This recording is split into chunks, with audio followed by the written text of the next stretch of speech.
हजरत उमर फारूक रज़ियल्लाहु अन्हु की प्रेरणादायक कहानी। हजरत उमर इब्न अल खत्ताब रज़ियल्लाहु अन्हु इस्लाम के दूसरे खलीफा थे और उनकी जिंदगी न्याय, ईमानदारी और मानवता की मिसाल है। उनके शासनकाल को इस्लामी इतिहास में स्वर्णिम युग माना जाता है। उनकी कई कहानियां आज भी हमें प्रेरणा देती हैं। हजरत उमर और गरीब महिला। एक रात खलीफा उमर रज़ियल्लाहु अन्हु मदीना की गलियों में भेष बदल कर घूम रहे थे। वे अक्सर ऐसा करते थे ताकि अपनी प्रजा की जरूरतों और समस्याओं को समझ सकें। उस रात चलते चलते उन्होंने एक घर से बच्चों के रोने की आवाज़ सुनी। हजरत उमर रज़ियल्लाहु अन्हु उस घर के पास गए और देखा कि एक गरीब महिला चूल्हे पर एक बर्तन चढ़ाए हुए बैठी है। बच्चे भूख से बिलख रहे थे। उमर रज़ियल्लाहु अन्हु ने उस महिला से पूछा, ए अल्लाह की बंदी, ये बच्चे क्यों रो रहे हैं? महिला ने कहा, ये भूख से रो रहे हैं, हमारे पास खाने के लिए कुछ भी नहीं है।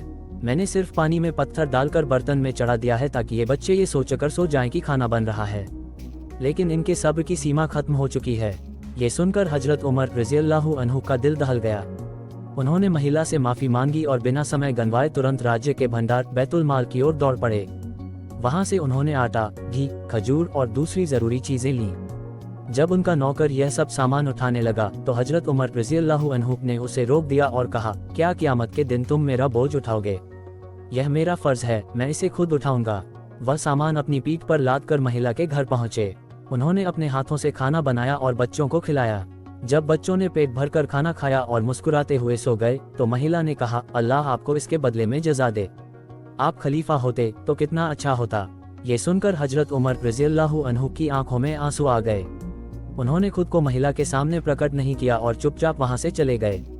सबक। हजरत उमर रज़ियल्लाहु अन्हु की यह घटना हमें ये सिखाती है कि एक नेता और इंसान का असली कर्तव्य क्या होना चाहिए। उन्होंने हमेशा अपनी प्रजा की सेवा को प्राथमिकता दी, बिना किसी अहंकार के। उनकी ये दया और ईमानदारी आज भी इंसानियत के लिए एक प्रेरणा है। निष्कर्ष। हजरत उमर रज़ियल्लाहु अन्हु के जीवन से हमें ये शिक्षा मिलती है कि हमें अपने आसपास के लोगों की ज़रूरतों का ख्याल रखना चाहिए।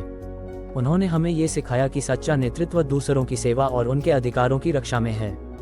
वीडियो अच्छा लगे तो लाइक और कमेंट्स में सुभान अल्लाह जरूर लिखें।